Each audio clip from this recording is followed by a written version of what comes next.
السلام عليكم ورحمة الله وبركاته. اللهم صل وسلم على سيدنا محمد. لو أول مرة تشوفوني ما تنسوش تشتركوا في القناة ولايك لو عجبكم الفيديو.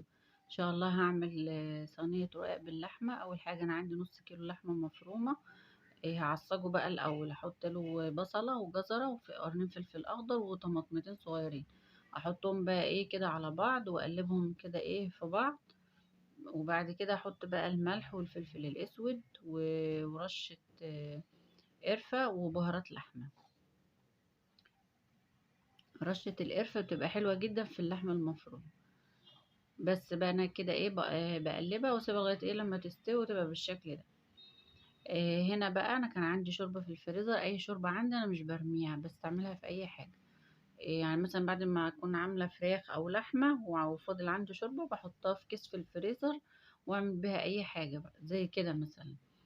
هنا بقى انا بجيب الرقاق واعمله كده بالمعلقه كده، احط عليه الشوربه واحده واحده كده احطها، وما بين كل رقتين او ثلاثه احط الزبده. هنا بقى انا حطيت اول واحده، وادي التانية برضو بقى بعملها كده بالمعلقه، احط لها الشوربه.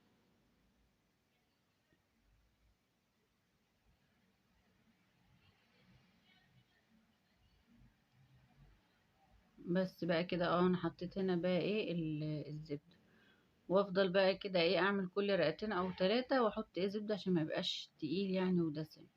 هنا بقى انا خلصت نص الرقاق وبحط بقى اللحمة المفرومة.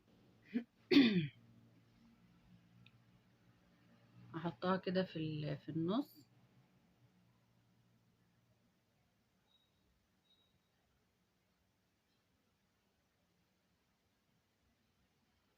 بالشكل ده.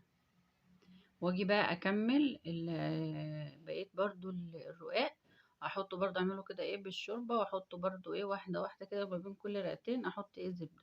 هنا بقى انا خلاص خلصت الصينية، واحط الزبدة على الوش، وبعد كده اقطعه بقى بالسكينة مربعات عشان لما يطلع من الفرن يبقى سهل تطلعي على طول.